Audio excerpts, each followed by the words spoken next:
Сегодня с чувством радости Այսօր ուրախության զգացումով, հպարտության զգացումով ես ստորագրում եմ այս փաստաթուղթը եւ կցանկանայի շնորհավորել ողջ ադրբեջանական ժողովրդին այս պատմական իրադարձության կապակցությամբ։ Շնորհակալություն։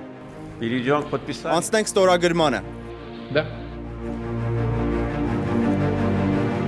Ուղիղ 5 տարի առաջ այս օրը Ալիևը ու Պուտինը ստորագրեցին նոյեմբերի 9-ի հայտարարությունը։ Փաշինյանին сакայն ստորագրման ընթացքում մենք չենք տեսնում։ Ըստ Ալիևի Ադրբեջանը այս հարցը լուծեց ինքնուրույն, առանց իր խոսքով առաջնորդների ոտքերն ընկնելու։ Спасибо большое, Владимир Владимирович. Hiçbir lideri zengelememiş. Ես ոչ մի առաջնորդի չեմ զանգահարել։ Ես շփումներ ունեցել եմ, նրանք են ինձ զանգահարել, բայց մարդ չի մնացել, որ նա չզանգի, չաղաչի, բանագնաց չուղարկի, չլացի կամ ոտքերը չընկնի։ Ահա սա է դրա վերջը։ Բայց Ալիևը մենակ չէր, Հայաստանը ու Արցախը միայն Ադրբեջանի դեմ չէին կռվում։ Թուրքիան էլ էր Ալիևի կողքին ու դա չէին էլ թաքցնում։ Ադրբեջանին հսկայական ռազմական օգնություն էր ցուցաբերում Պակիստանը։ Սրանից բացի ադրբեջանական սահմանի երկայնքով տեղակայել էին սիրիացի վարձկանների, ինչի մասին պատերազմի օրերին ահազանգում էին Ֆրանսիայի նախագահը, Ռուսաստանի արտգործնախարարն ու անվտանգության դաշնային ծառայության ղեկավարը։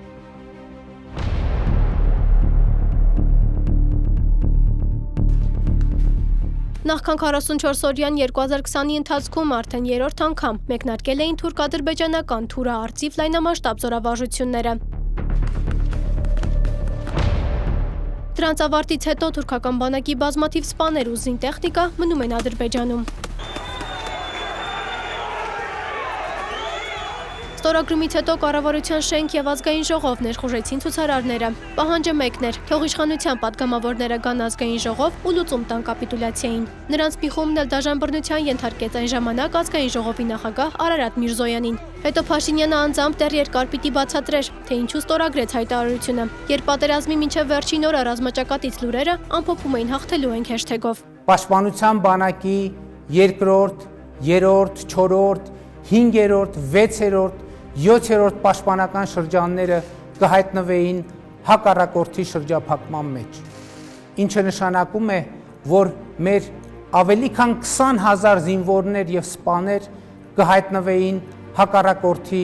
զորքերի կողմից օղակված վիճակում, անխուսափելիորեն հայտնվելով զոհվելու կամ գերեվարվելու հեռանկարի առջև։ Պատերազմը դադարեցրել ենք այն ժամանակ, երբ որ շարունակել այլևս իմաստ չունի։ Մենք այլևս հեռանկար չտեսանք։ Եվ խնդիր էր դրված մեր 25-30 հազար զինվորների կյանքը բառից բուն իմաստով փրկել, մեր զինվորներին շրջափակման վտանգից ազատել։ Մինչ Փաշինյանը բացատրում էր, Ադրբեջանում տոներ, նշում էին իրենց իբր պատմական հողի վերադարձը։ Я учусь в 6 классе. Ես սովորում եմ 6-րդ դասարանում։ Այսօր ես իմացա, որ մենք ստացել ենք Ղարաբաղը, եւ այս դրոշն ընդմիշտ կմնա այնտեղ։ Մենք այն երբեք չէինք տա հայերին։ Նրանք ստիպված եղան համաձայնել խաղաղությանը։ Երբ մեծանամ, ես էլ եմ կռվելու։ Հայաստանի Հանրապետության առաջին մարդու իրավունքների պաշտպան Լարիսա Ալավերդյանի կարծիքով այն լուծումը, որ տվեցին 2020-ի Ղարաբաղյան կոնֆլիկտին, միջազգային իրավունքի ոչ մի տեսակետից չի դիմանում քննադատության։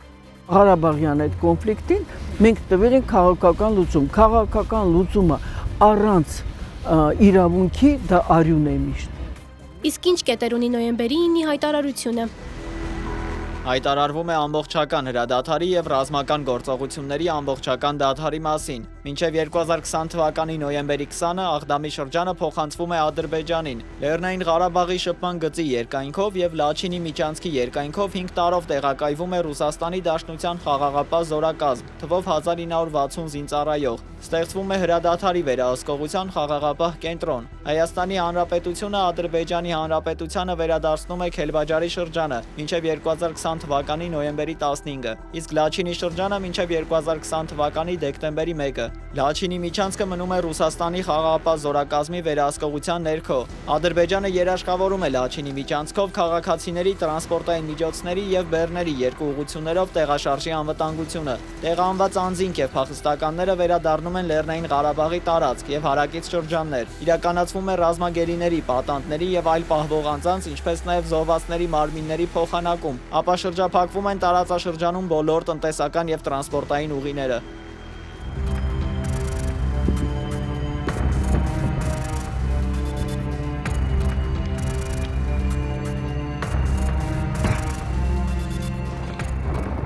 Հայկական կողմը կատարեց բոլոր պահանջները, իսկ ադրբեջանական կողմին երկար ժամանակ չպահանջվեց հայտարարության իրեն վերաբերող բոլոր կետերը խախտելու համար։ Նիկոլ Փաշինյանն էլ խոստովանեց, ադրբեջանական կողմը չի հետևում հայտարարության կետերին։ Նախ պիտի ասեմ, որ այնուամենայնիվ 2020 թվականի նոյեմբերի 9-ին ստորագրված փաստաթուղթը ոչ այնքան դե յուրե, որքան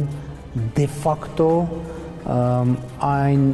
նրա մի շարք դրույթներ կոպտորեն խախտված են։ Նոյեմբերի 9-ի հայտարարության կետերի կատարումը ուղղակի բարի կամքի դրսևորում է, քանի որ չի գործում ոչ մի իրավական մեխանիզմ, որ կստիպի Ադրբեջանին պահել դրույթները, ասում է միջազգային իրավունքի մասնագետը։ Եթե ինքը պարտադիր ուժ չունեցող հայտարարություն է, նշանակում է իրանք կարող են եւ դա չանել։ Հիմա բարբերաբար քաղաքական դաշտում պետությունները տարբեր հայտարարություններ են անում, բայց չի նշանակում, որ իրենք 100%-ով կարող են կամ ի վիճակի են դա անել։ Եթե դա արդեն դառնա միջազգային պայմանագիր եւ դառնա արդեն հանձնի համապատասխան փուլերով, ապա արդեն պետությունը պարտավոր է դա անել։ Եվ 5 տարի անց Middle East Eye կայքի թուրք մեկնաբան Ռագիբ Սոյլուն տեղեկություններ է տարածում, ըստ որի օգոստոսի 8-ին կհանդիպեն Փաշինյանը, Ալիևն ու Թրամփը։ Անկարայում աշխատող լրագրողի աղբյուրները հավելել են, որ երկու ղեկավարները կստորագրեն ոչ թե խաղաղության պայմանագրի նախագիծը, այլ այսպես կոչված մտադրությունների մասին թուղթ։ Եվ այդպես էլ եղավ, հանդիպեցին, ստորագրեցին, բայց մանրամասները մի քանի օր գաղտնի պահեցին։ Այն դեպքում, երբ 2018-ի հանրահավաքներում Փաշինյանը վստահեցնում էր, թե Արցախի վերաբերյալ ոչ մի փաստաթուղթ գաղտնի չի ստորագրի ժողովրդի թիկունքում։ Համեմատենք երկու փաստաթղթերը միջազգային իրավունքի տեսանկյունից։ Հիմքը որպես այդպեսին նոյեմբերի 7-ի 8-ի ու օգոստոսի 8-ի միջև տարբերությունը իրականում չկա, որպես այդպեսին իրանք իրավական տեսանկյունից նույն նշանակությունն են, այսինքն չունեն որևէ իրավական նշանակություն, որովհետև երկուսն էլ պարզապես հայտարարություններ են։ Ստացվում է, որ երբ որ Ռուսաստանը ինչ-որ բան է ստորագրել, նա դեռ հաստատում էր իր դերակատարությունը աշխարհաքաղաքական տարածաշրջանում եւ հիմա Թրամփը ստորագրելով, չգիտի ում հետ, որովհետեւ հասցխալվում է ասելով, որ երկրների միջև է, նա փաստորեն ուղղակի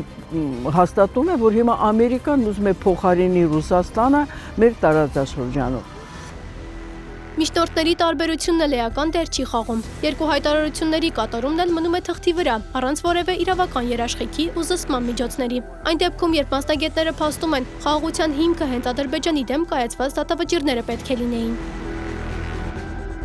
Շարունակենք այդ process-ը միջազգային արտահայտության դատարանում, դա կլիներ որպես հիմք, եթե դատավճիռները լինեն, այդ հիմքի վրա կարելի է արդեն կառուցել, թե մենք ոնց ենք մեր հարաբերությունները իրար հետ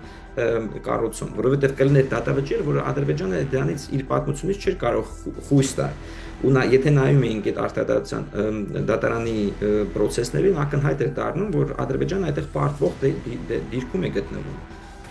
O xəritələrdə Sevan gölü adlı göl yoxdur, o xəritələrdə Göyçə gölüdür։ Ալիևը շարունակում է հայկական տեղանուններ անվանափոխել, Սևանին Գյոյչա կոչել։ Օրերս Ադրբեջանի ԱԳՆ-ից էլ հայտնեցին, որ օրակարգում են պահել այսպես կոչված ադրբեջանական անկլավների վերադարձնելու հարցը։ Դրանք են Վերին Ոսկեպարը, Սոֆուլուն, Բարխուդարլուն եւ Տիգրանաշենը։ Փաստորեն ստորագրում ենք համաձայնագրեր, որոնք ոչ միայն խաղաղության երաշխիք չեն տալիս, այլև չեն կարողանում զսպել Ադրբեջանի ցանկությունները ու մտադրությունները։